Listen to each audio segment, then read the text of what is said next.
Hi, I am Evi Lynn and I am building my sort of grid tiny house in the middle of the grid. And today I start with the next step of closing the roof with plastic. And Bobby the dog is helping me a hand. Paw. This plastic is just phenomenal. It has microscopic small holes in it, which allows water damp to rise out of it, but won't let rainwater come in. By the way, if you have questions or suggestions about the build, let me know in the comment section below and I'll get back to you.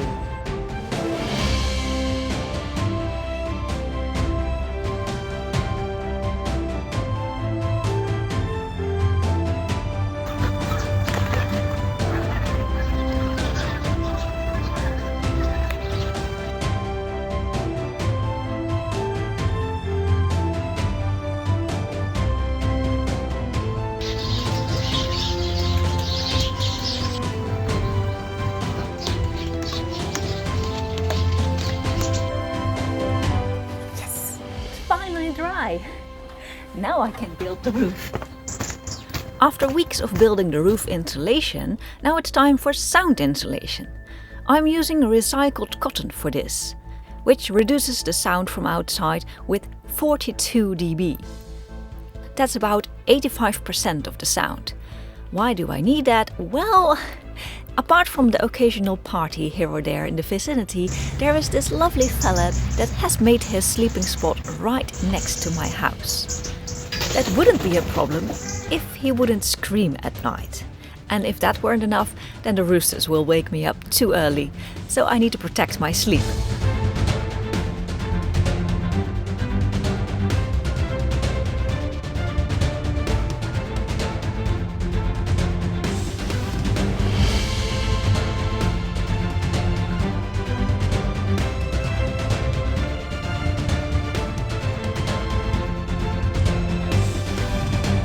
Plastic that I cut off yesterday, and I'm going to protect the cotton now against further getting wet.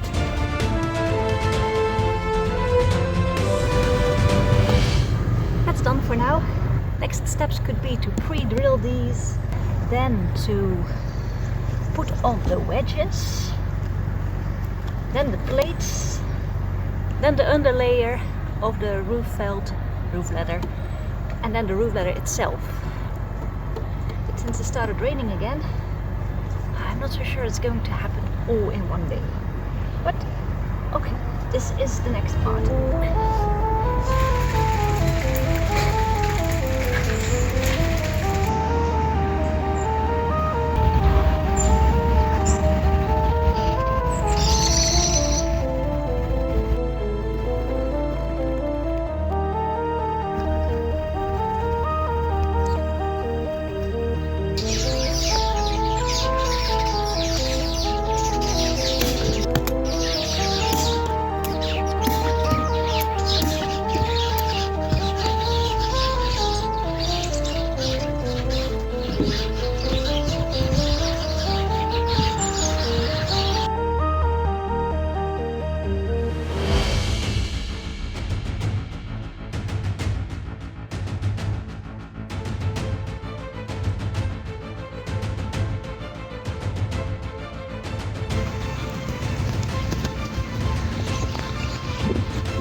Gonna stay up there, will you? Yesterday I have been measuring all day long trying to get a stripe in the middle of the container. Why?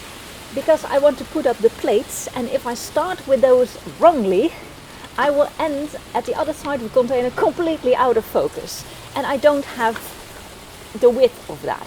The plates are just exactly as I need them, and I don't have left over on the sides. So to get that more or less in the middle, I need to have a stripe in the middle, but nothing is straight in this container. Just nothing. On all its travels it has been bruised, of course, but somehow it's just too difficult to gauge where the middle is, even on the inside. So at some point I just took the measurements from the CLS that I have already, which are pretty good actually. So from there I made that stripe. I've also put a stripe on the wedges so that I know that the wedges are in the middle as well. and I thought I was going to put on the plates first so that I can make that done, but I'm not.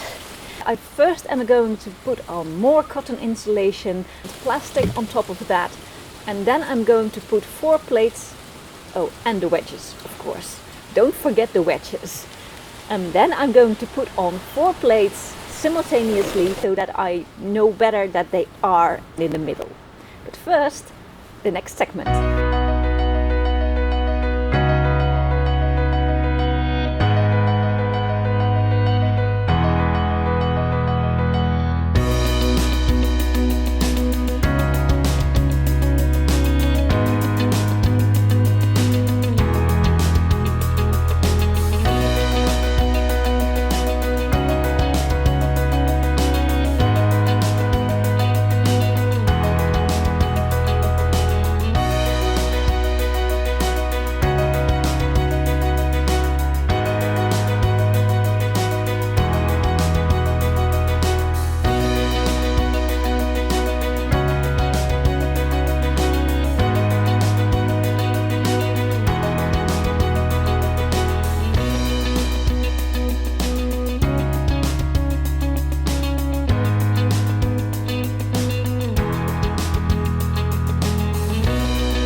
Storm resistance is tested.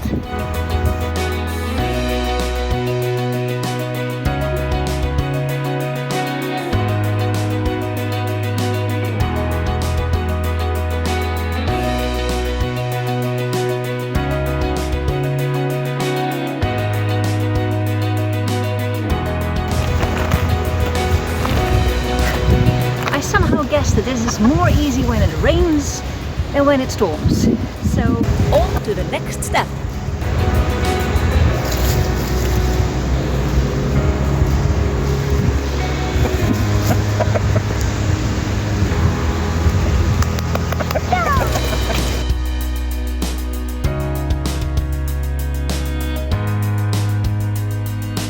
What happened? Well, they came down just as fast as I brought them up. I really hope fire prevention doesn't see that there's dead leaves in this insulation, because that greatly reduces the fire resistance, of course.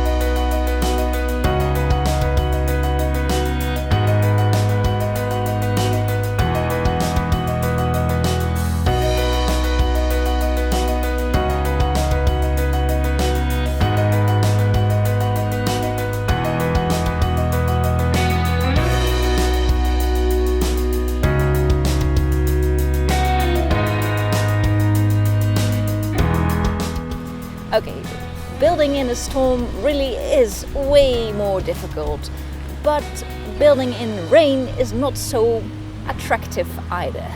I mean, it's going to rain tomorrow all day, it's going to rain the day after, and the day after, and probably the day after too.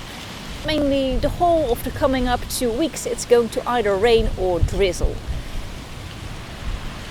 So if I really want to get on with this roof, which I really want to, I just have to get on with it somehow.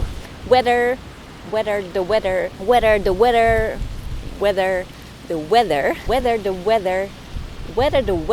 is good or not.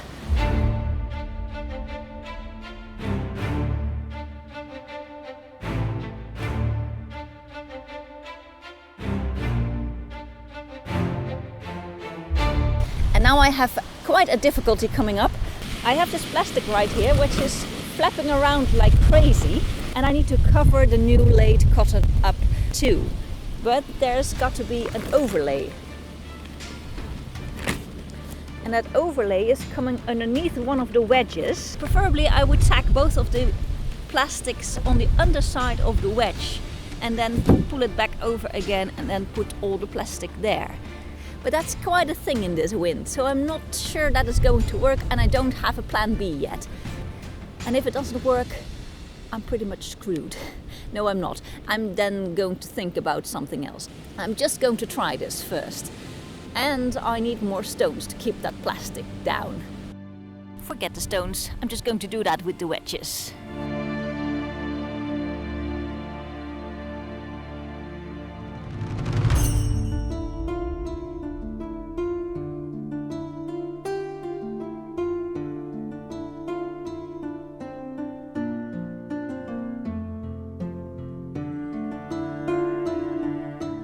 Alright, so here's the plan. I have tacked the first layer of the plastic onto the wedge. And now I want to have the new plastic overlapping 10 centimeters underneath that. To get that done, I'm going to flip this one over. Put on the second layer of plastic on here, tack that down, and when that is done, I can flip it all back, flip all this plastic over the cotton, and then it probably will be good, with at least 10 centimeters overlap. I hope. And if you've lost it already, then don't worry, I think I figured it out, but I might as well be wrong and get it all into some kind of a knot that doesn't belong there. So I hope this is going to work. Let's see.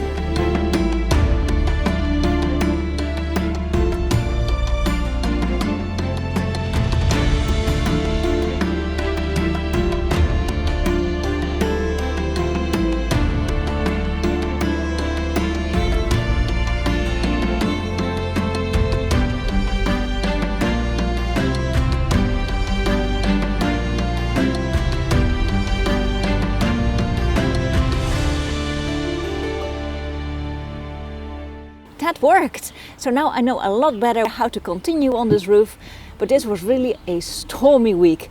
So I'm really keeping my fingers crossed that next week will be better, but I do expect more wind. So I tucked in the plastic a bit so that it won't flap around too much. I've also rolled in a slat in the plastic hanging over on this side and fixated it with glue clamps, in the very hope it'll hold up until I'm ready to cover it all up with roof felt. And if you want to see more, subscribe to my channel, and it would really help me if you liked this video, or leave a comment in the comment section below. Then I'll leave you now, and I hope to see you next week.